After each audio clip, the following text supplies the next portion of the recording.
Oh hey, you there, how's it going? Do you happen to know what time it is? I don't have my watch on me. Huh? What was that? I'm sorry, I don't speak Chinese. Wait, it's One Piece SBS time? That is right, everybody. It is time for volume 114 SBS Corner. Brother, we got a flurry of great questions asked this time around, as well as your usual gobbledygook, and we are here to go through them together. So, first up, I think it is important to take a gander at that volume cover, and of course, since this is the God Valley volume, we got a cover featuring no Straw Hats, but instead, the Rocks Pirates. And it is impressive. You know, I do love the old gen a lot. I think it has a lot of aura. And initially, when we first saw this, a lot of people were like, yo, where is Stussy? Stussy is not here. Well, as you can see inside the volume cover, she is hidden within the Skull-O. That right there is a major W for all the Stussy fans who thought that Oda forgot about them. But I will say this, we did not get any justice for my guy Barbell even within the volume cover. Very unfortunate stuff, you know, go back through all the previous One Piece volumes, all 113 of them. Yes, characters have been behind the logo before, but you could at least see their eyes, you could at least see a majority of their head. Barbell is entirely covered. Why did Oda do this? Is it because he wants to hide the truth about our favorite fishman? I think so. So, enough of that jibber jabber, time to get on to the first volume SBS question. And here we go. To kick things off, we got the first question where somebody says, are there any standard activities or games that Luffy and the crew play during their parties? Not an important question, but, you know, we will get to the bigger ones here in a bit. Oda says there are plenty. Once Brook gets into the swing of things, he immediately starts playing the piano or violin. Frankie joins in on the guitar, and then the singing and choruses begin. Then there's the classic chopsticks in the nose Loach dance, and Usopp quizzes. Usopp boards are handed out and everybody plays. There are penalty games as well. Arm wrestling, board games, Jenga. Okay, so you guys get the gist, right? They essentially just play every game under the sun that they can on the Thousand Sunny. And they also blindfold themselves and plank walk. They sumo wrestle, and Usopp has an imitation show. The standard thing above all is probably singing, which of course I think will be a main thematic in the final war because of the drums of liberation, right? You know, since they're over here playing rock band on the side, once they whip out the guitars and music, I wouldn't exactly be shocked. On to the next question. They say, oh, Dachi, does the captain of the Kuja Pirates always become the Empress of Amazon Lily? Oda says it's actually the other way around. First, there is a saying in Amazon Lily. In this country, strength is beauty. The strongest and most beautiful person wins the throne as Empress. Simultaneously, they also serve as the captain of the Kuja Pirates, with the story of Shankuyaku, who successfully escaped the Celestial Dragons, being depicted in this volume. I feel like we can start to see why Hancock and her sisters, who were candidates for the Empress position, were targeted and enslaved by someone. Not that it matters, though. Interesting. He just throws it in. It doesn't really matter. Just forget about that. One thing about this that I do want to mention, the Celestial Dragon that captured Boa Hancock. Since we are primarily fighting Celestial Dragons and God Knights in this final arc, I am looking forward to finding out who actually wanted Boa Hancock in the beginning.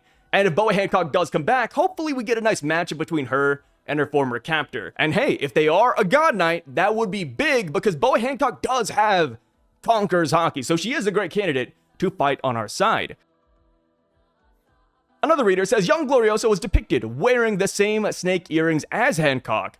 Also, it seems Shankuyaku and Tritoma wore different accessories before becoming captain, but they wore the same snake earrings after. Is it a rule that the captain of the Kuja Pirates wear those earrings throughout the generations? Oda says, just like the previous question, being the Empress comes first. Think of the earrings like a crown that is passed down to each Empress. After they step down, they are free to keep wearing them or to take them off. Okay. Yeah, like a sign of nobility, but it looks like most of them just kind of take it off afterwards. That is interesting. That is a fun little lore question, huh?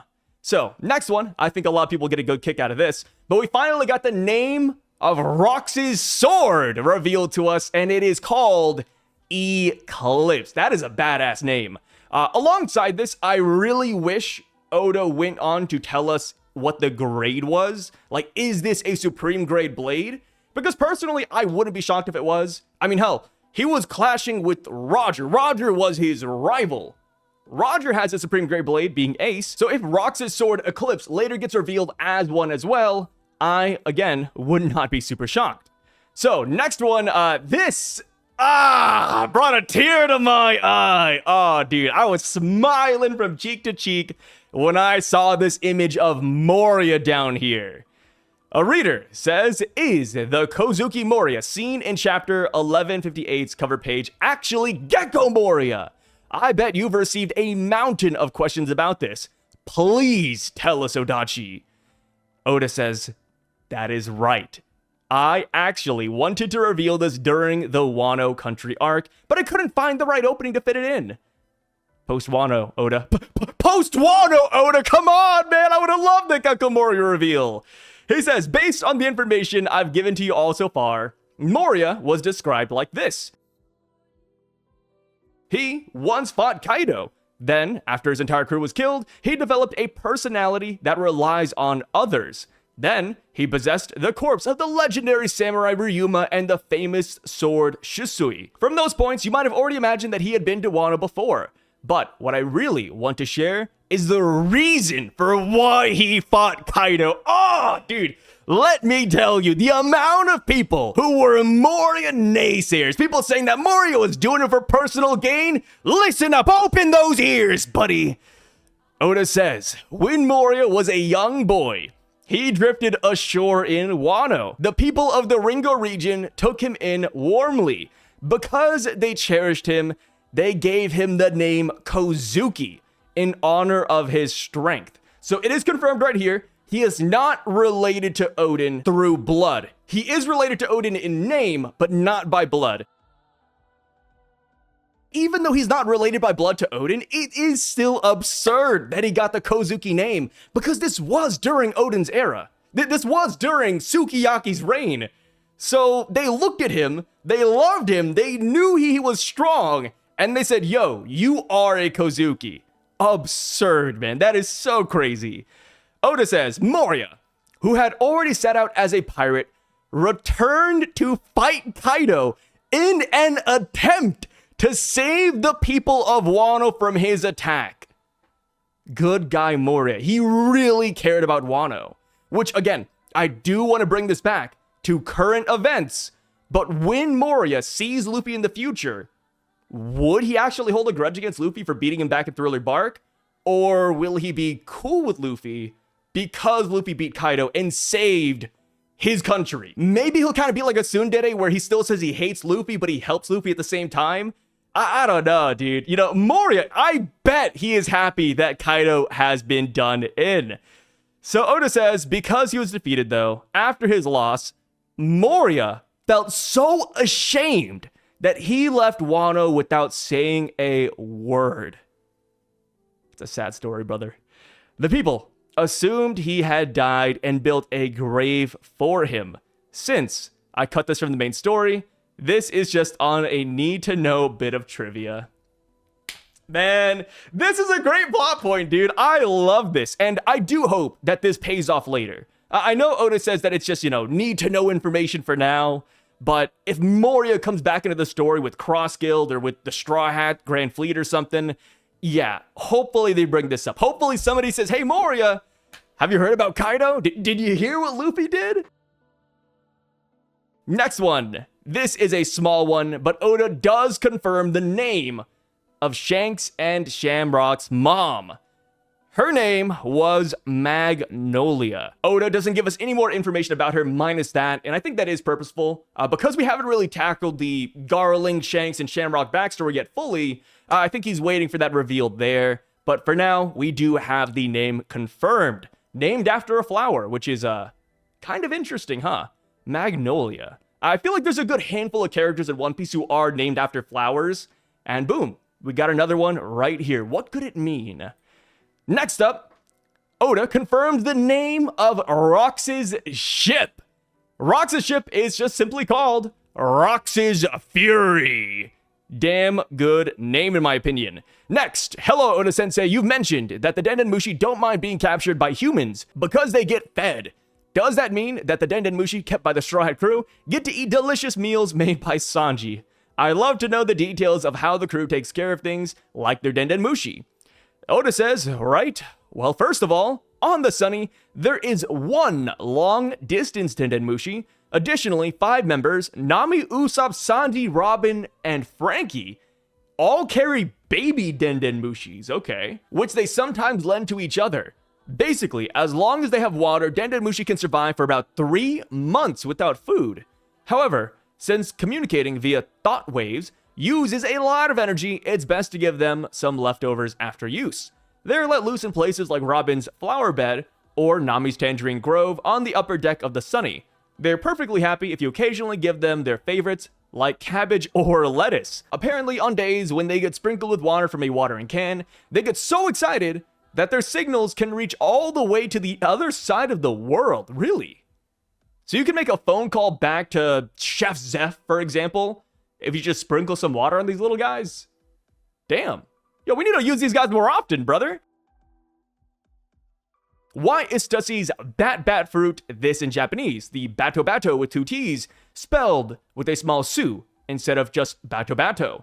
In the game Unlimited World Red, a pirate named Red, Patrick Redfield, also has a similar devil fruit, the mythical Zoan model Vampire. Did you spell it that way to match the name previously established for him? Oda says you hit the nail so hard on the head, I can't even argue. If I were naming it with my current vibe, I'd probably go with Bato with 1 T, but I must have had my reasonings for choosing Bato with 2 T's back then, so I just stuck with that to make it consistent. Besides, it sounds like Kit Kat, which is tasty, so all is good, right? Yeah, dude. Patrick Redfield was kind of a monster, brother. The mythical Zoan model Vampire, that is an absurd devil fruit. Hopefully, no, I doubt it. I was about to say, maybe that still exists in the current world, but, you know, that's like a video game devil fruit, and I don't know if Oda will ever want to cross that ever, so we'll see. The next thing we got is the age sheet for Yamato. Last time he did Jinbei and Vivi. Now Yamato is the next person up on the chopping block, and we see something kind of interesting. So at age 40 in the good timeline, we see that she looks pretty normal. She actually hasn't really aged a day in that picture. She says, "It's Wano country, let's go and have a visit, Luffy."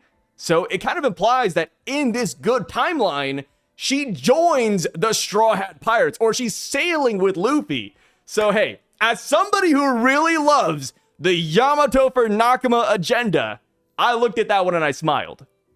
Next up, at 60 years old, Yamato says, "I don't want to become a big shot," which, I don't know why that's really a thing. Also, it's really cool. If you look at her kimono, she does have moons on there. I wonder what that means, right? Land of Wano, there are some clans that do have the moon sigil, so maybe that's like a hint for something in the future. Next up, we go to the bad timeline, and she becomes a mushroom? We see that she says that I am Odin, and I guess mushrooms are an ingredient within Odin. So yeah, kind of cursed. Her eyebrows do change to look more like Odin's. She also has this crazy like frown going on, kind of a cursed image. And then at 60 years old, I think this is the first one we've ever had, because every Straw Hat that has had one of these done in the past, even Vivi, Ace and Sabo and all them, we saw what they looked like when they were alive. You know, they were still alive in the bad timeline, but in Yamato's bad timeline, she gets burnt to a crisp. Is this the first, like, death in an SBS? I think so. That's kind of crazy, man. So next up, a reader says, Oda. So, I've been wondering this for a long time. Here we go. I saw this and I knew people are going to be talking about this one. They ask, was that hooded figure talking to the 5 elders during the reverie about a certain pirate actually Shanks, or was it Shamrock? Also, does mermaid poop come out from the front or the back? Okay, I didn't read that part. You know, when it comes to this, I like skim for the important things, and then I kind of just, you know, ignored some of these. Like the Dendenmushi question, that one I just like, you know, tossed to the wayside. I was like, oh, look at that in the video. Oda responds, and he says, they poop from the back. And yes, it was Shamrock. In the anime, it was actually voiced by Shanks' voice actor, Shuichi Ikeda. Hopefully I pronounced that right. I realized, I forgot to tell the anime staff that it's not Shanks. Okay, here's the thing though. If they changed the voice actor, we would have known, what, like 6 years ago? I think that's an exaggeration, but like, X amount of years ago, that Shanks has a brother. It's a tough one. I feel like this almost would have ruined the reveal in a way, or maybe that would have been the reveal in and of itself. But he goes on and says, later, I did meet Shamrock's voice actor, Suda Kenjiro, and thought, yes, he's the one for Shamrock. So now I'm thinking it's a good thing that I didn't rush to pick a voice actor back then. There we go, guys. It is confirmed that Shanks has beaten all of the rat allegations. As far as who Shamrock was talking about, when he mentions a certain pirate, I'm kind of leaning towards his brother being the pick, right? Okay, it's either his brother or Loki. I think those are my two real ones right now. So Shanks, one, maybe, Shamrock wants to inquire about Shanks. Maybe he wants to go after Shanks or bring him back to the Holy Land. And that could work. Or we could also talk about Loki. Because the first time we actually saw Shamrock was when he was trying to recruit Loki, who is considered a pirate. Yes, he's the Prince of Elbaf, but he's also a pirate. So maybe that's what it actually all was. So real quick, I actually held a poll about this exact topic, I think a couple months ago. Let me see here. All right, here we go. I found the poll. I held it 3 months ago. And as you can see, even with the Shamrock reveal, only 69% of people believe that the person who talked to the Gorosei was indeed Shamrock, while 31% held strong and said that it was actually just Shanks all along. And here we have it. In the SBS, we finally know that the person who talked to the Gorosei was indeed Shanks' brother. And just going back to the main debate points on why people thought that this was Shanks and not Shamrock, one of the lines that the Gorosei dropped was, oh, you traveled quite a distance to get here. Why would they say that to Shamrock? Well, we do know that the God Knights live in Shangara, so maybe it is a long distance from Shangara to Pangaea Castle. And not just that, but we also know that God Knights do go on missions outside of Marie-Joie. So maybe Shamrock was out on the open seas, and then he had to come all the way back home to talk to the Gorosei. And now, what about the hood? Well, I mean, he just has that hood often. I mean, dude, go back to the beginning of Elbaf. He has, like, the exact same hood on in Elbaf that he does here in the Gorosei room. And now, here we have it. Oda finally cleared the air. The only thing we have to know now is simply who did Shamrock want to talk about? Was it Shanks? Was it Loki? Or was it Blackbeard? Or was it Luffy? There's still a lot of options out there. I know I mainly just talked about two, but in reality, we don't really know what Shamrock's journey so far has been like. So, next question. This is another big one. But in chapter 1156, Roger's ship has the mark, the mustache skull. But Roger himself hasn't grown a mustache yet. Why is that? That is a big thing. I have had a lot of, One Piece theorists, people in the community, just talking about, oh, maybe this is Roger's mentor. Maybe this is symbolic of an attack or something. Here we go. Oda finally explains Roger's Jolly Roger. Oda says, the Jolly Roger doesn't actually depict a mustache. What we're looking at is actually udon noodles. You see, he laughs, that's udon.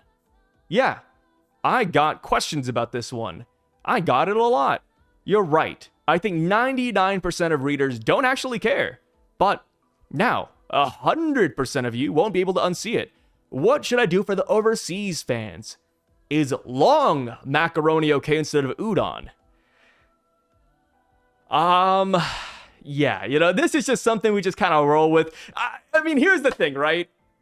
It was a big question. It's like, yo, Roger, that's his namesake, brother. Luffy and the Straw Hat. The Straw Hat is so meaningful for Luffy. So I think it was fair to look at Roger's flag and be curious, like, oh, like, how did that come about? What happened with that? It doesn't even look like his mustache. What's up? And then it's just like, hey, it's udon noodles, man. Yeah, hey, actually, it's macaroni. Whatever you want. All right. Yeah, we're just having fun with this one. Next up, I also think this is pretty big. Somebody says, to celebrate Shiki's appearance in the main story, please tell us things like his age and the grade of his swords. Whoever asked the Roxy Zebek question, you should have added that last line in there. What is the grade of Zebek's sword? Come on, lock it, man. Oda says, sure. The character Shiki appears in the movie Strong World. If you're interested, go check it out. Let's see. What can I tell you? He is currently 73 years old. His swords, Oto and Kogarashi, are both Ryo Wazumono skillful grade blades. He likes gold leaf sushi and hates burdock root. He hails from Yano country, a place that is a rougher version of Wano country. That is so interesting. Because a lot of people just assume that Shiki was from Wano because of his attire, because of his name. And same goes for Kyowo Silverex, his rival. But now, instead of saying they're both from Wano, we can just simply say that they're from this Timu version of Japan called Yano. His hobbies are konto, comedy sketches, and bonsai plants. So, big thing about this, we already knew about his blades, but now we know that they're one of the 50 graded blades out there. Not supreme grade. They're not even 2 of the 21 great blades out there. And you know what? I think that's fair. You know, Shiki probably just wanted legs as soon as possible. So he pretty much just settled with whatever he could find, which is Oto and Kogarashi, which are decent blades nonetheless. So, as far as this goes though, since Oda said that he is currently 73 years old, that is like a subtle confirmation that Shiki is still alive. Could we see him in the future of this story? I do wonder. You know, now that we have this subtle confirmation, it's like, yo, like, the world is sinking. You know, waters are rising. We could definitely use somebody with Shiki's ability in the world of One Piece. But going back to an older SBS, Oda talked about how he doesn't like Shiki's Devil Fruit because it's kind of broken right now. So we'll see what he does with that. You know, maybe we just leave Shiki in the dark. Next up, somebody says, in the nightmare shown in chapter 1142, I can't believe the kids' greatest fear wasn't their final exams. Oda-sensei, what is your greatest fear? Is it the PTA, the Parent Teacher Association? Oda says, manifesting a final exam as a monster is hard. Also, this wasn't even a question. You just decided for me. But you're right. I am scared of the Parent Teacher Association. In case you don't know, this is a long, ongoing joke that Oda's had throughout a lot of his SBSs. He is scared of the Parent Teacher Association. Next up, we only have a couple left. They say, Oda-sensei, for people in One Piece who dress like this, referring to the high-cut outfits in the image. One image is Nami's Elbaf skirt, and one image is the Kuja skirt outfit. Are they not wearing any underwear? And Oda says, of course they are not wearing any underwear. I mean, how would they wear anything under that? Can you please stop ruining our dreams? So, it is confirmed. Nami in Elbaf. Let me see. Does Robin have the same outfit on? Robin Elbaf outfit. Is Robin just going full meat flaps to the wind? She is... maybe, maybe not. That one's undecided. But as far as Nami goes, just know that she has nothing underneath that. A subtle breeze would genuinely give everybody a show. You know, it's funny when you think about it too, because Roto dressed her. You know, Roto is the one who gave Nami the outfit. So Roto said, you know what? No panties today, Nami. No panties. Next question, somebody says, I want to be Gunko's slave, and Oda says, go right on ahead, brother. And now we hit the final SBS where somebody says, hello, Oda-sensei, about Captain John and Ganzui of the Rocks Pirates. Aren't they the previous users of the Jiki Jiki no Mi, Kid's Devil Fruit, and the Bamu Bamu no Mi, Mr. Five's Fruit? But their usage was a bit different. Is Gilbastar, in term, the previous Horo Horo no Mi, Peronis Devil Fruit user? Did this person use negative hollows? Oda says that is right. They are all previous users and are already dead. These three appeared once as general zombies during Thriller Bark, but well, it doesn't really matter. Dude, I wish Oda explained how Gecko Moria got these corpses. Like, how is that possible? Does Gecko Moria have God Valley somewhere? You know, did he go to the island? Did he ransack it? Did he, like, check up on their obituaries and, like, dig up their bodies? I gotta know, brother. He says, there isn't a fixed way to use an ability. The user's personality does come out. Since Gonzui has thick fingers, he couldn't pick his nose to make bombs like Mr. 5. Now, time is up. That is it for the SBS. Luffy doesn't appear at all in this volume, but will go wild in the next one. We'll see you in the next volume. And of course, as far as the SBS translations go, that is all thanks to Piece and the Will of Marco and IYQ1M over on Twitter. They're the ones who translated it and posted it, so major shoutouts to them. But yes, you guys, that is it for today's video. Let me know your thoughts on the SBS down below. What was your favorite one? Personally, it was Gecko Moria. You know, that damn near brought a tear to my eye, dude. Knowing that guy was fighting for his country. He was so ashamed that he lost, that he left. Oh, heartbreaking tale, man. But yeah, I'll catch y'all later. Thanks so much for watching. Stay safe and peace out, brothers.